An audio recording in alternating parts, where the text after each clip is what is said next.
Olá, queridos, que Deus abençoe sua vida, sua casa e toda a sua família. O objetivo desse canal é ajudar as pessoas a vencerem todas as áreas da vida. Para isso, vamos nos conectar com Deus, através de orações, testemunhos, reflexões. Se ainda não é inscrito no canal, se inscreva e curta esse conteúdo. A ressurreição da filha de Jairo é um dos milagres que apontam para o poder de Jesus sobre a vida e a morte. Conforme relatado no Novo Testamento, durante seu ministério terreno o Senhor Jesus ressuscitou 3 mortos, o filho da viúva de Naim, a filha de Jairo, e Lázaro. O milagre da ressurreição da filha de Jairo está registrado nos 3 evangelhos sinóticos, Mateus, Marcos, Lucas. Mateus é quem fornece o registro mais simplificado do milagre, enquanto Marcos e Lucas aprofundam os detalhes desse evento. Também é interessante notar que a narrativa bíblica sobre esse episódio fala de um milagre duplo. Na verdade, no contexto em que envolveu a ressurreição da filha de Jairo, o Senhor Jesus também curou a mulher que tinha um fluxo de sangue. A ressurreição da filha de Jairo ocorreu quando Jesus desembarcou na cidade de Cafarnaum. Ele havia acabado de atravessar o mar da Galileia, vindo da região de Decápolis, onde havia libertado um homem endemoninhado. A referência está no livro de Marcos capítulo 5, a partir do 1º versículo. Parece que logo que Jesus chegou à cidade de Cafarnaum, os discípulos de João Batista vieram fazer-lhe algumas perguntas sobre o jejum. Foi enquanto eles conversavam que Jairo se aproximou de Jesus pedindo que ele curasse sua única filha. Jairo era um chefe da sinagoga. Ele era um homem importante, responsável por organizar e conduzir a liturgia da sinagoga. Quando Jairo foi à busca de Jesus, sua filha estava gravemente doente. Contudo, a menina ainda não estava morta. Isso significa que Jairo inicialmente foi buscar uma bênção de cura. Diante de Jesus, Jairo se prostrou aos seus pés e insistentemente lhe suplicou para curar sua única filha. A filha de Jairo tinha 12 anos de idade naquela ocasião. A Bíblia também não informa que tipo de enfermidade lhe acometeu. Mas fica claro que a menina estava em estado terminal. Jairo pediu que Jesus fosse até sua casa e impusesse as mãos sobre sua filha. Em todo momento a medida de fé de Jairo é destacada. Nenhum dos evangelhos mostram Jairo vacilante, mas sempre com a certeza de que se Jesus tocasse sua pequena filha, ela viveria. Jesus escutou o pedido de Jairo e foi com ele em direção à casa onde estava a menina. Mas a Bíblia Sagrada diz que uma grande multidão seguia Jesus e o apertava. Aqui vale lembrar que a cidade de Cafarnaum serviu como uma espécie de base para o ministério terreno de Jesus. Talvez isso possa explicar o grande número de pessoas que cercavam Nosso Senhor. Então o milagre sobre a filha de Jairo foi temporariamente interrompido por um segundo milagre. Na multidão que dificultava a caminhada de Jesus estava uma mulher que sofria com um tipo de hemorragia. É interessante notar um detalhe curioso que conecta ainda mais os 2 milagres. A filha de Jairo tinha apenas 12 anos de idade, e a mulher vinha sofrendo com sua hemorragia por longos 12 anos. Enquanto Jesus trazia as boas notícias de cura para a mulher que tinha sofrido por 12 anos de hemorragia, os mensageiros da casa de Jairo traziam as más notícias sobre a pequena menina de 12 anos que havia acabado de falecer. A Bíblia diz que Jesus ainda estava falando quando Jairo escutou dos mensageiros de sua casa: "Tua filha já morreu, por que ainda incomodas o mestre?"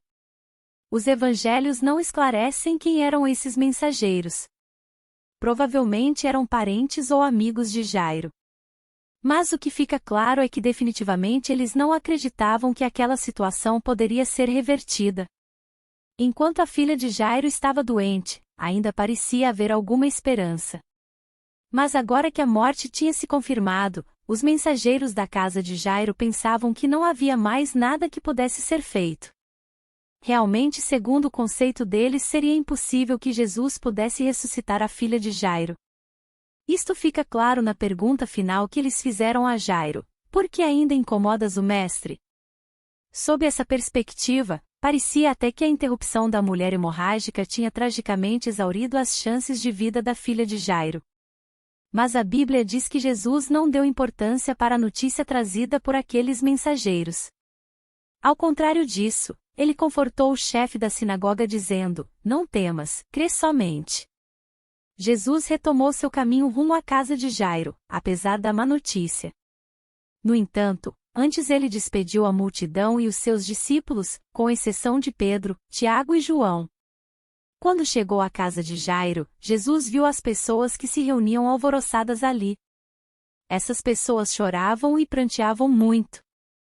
Conforme o costume da época, o sepultamento ocorria imediatamente após a morte. Então o cortejo fúnebre da filha de Jairo tão logo aconteceria. Por isso as pessoas estavam aglomeradas na casa de Jairo. Logo que entrou na casa de Jairo, Jesus disse para as pessoas alvoroçadas que estavam ali: Por que chorais? A menina não está morta, mas dorme. Algumas pessoas não interpretam corretamente essa declaração de Jesus e afirmam que a filha de Jairo apenas estava em coma. Mas obviamente a menina estava morta. Primeiro, as pessoas que estavam na casa de Jairo tinham atestado que a menina havia morrido. Segundo, quando Jesus ordenou que a menina se levantasse, a Bíblia diz que seu espírito retornou. A referência está em Lucas capítulo 8 e versículo 55. Portanto, não há qualquer dúvida de que a filha de Jairo realmente estava morta. A declaração de Jesus dizendo que a menina estava dormindo era uma revelação do acontecimento extraordinário que estava por vir. Por isso ele questionou as pessoas que choravam.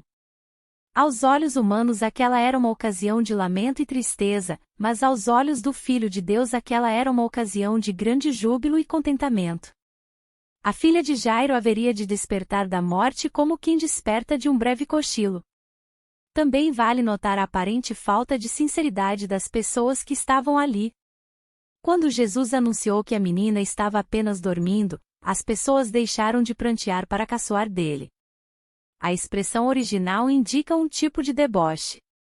Aquelas pessoas queriam humilhar Jesus. Talvez pensassem que ele estivesse delirando, afinal, o cadáver da menina estava ali e o retorno à vida era impossível. De fato, essas pessoas não compartilhavam da mesma fé de Jairo. Eram pranteadores profissionais que podiam alternar entre o lamento comovente e a zombaria descarada. Jesus mandou que todas as pessoas que tumultuavam a casa de Jairo saíssem. Ele permitiu apenas que o pai e a mãe da menina, além de seus 3 discípulos mais próximos, ficassem. Então eles entraram no aposento onde a filha de Jairo estava. Foi aí que Jesus a tomou pela mão e disse: Talita cumi, que quer dizer: Menina, eu te mando, levanta-te. Certamente há um toque de ternura muito grande nessa ordem. Jesus pronunciou essas palavras em sua própria língua, a mesma que a menina também se comunicava.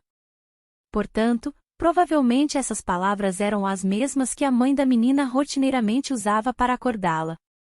A diferença é que, pronunciada pelos lábios do Filho de Deus, essa simples ordem foi um desafio à impossibilidade e um triunfo sobre a morte. Tão logo a filha de Jairo, uma menina de apenas 12 anos, estava novamente viva. Aquela que estava completamente sem vida, agora estava andando pela casa. Por isso todos ficaram muito admirados. Após ter ressuscitado a filha de Jairo, Jesus ordenou que dessem de comer à menina. Ele também pediu que ninguém divulgasse o que havia ocorrido. É provável que naquela região a divulgação da ressurreição da filha de Jairo desencadearia ações que ainda eram inapropriadas para aquele momento de seu ministério. Ainda não havia chegado o tempo do grande clímax de sua obra na terra. Creia que Jesus pode te ajudar. Que Deus te abençoe e até o próximo vídeo.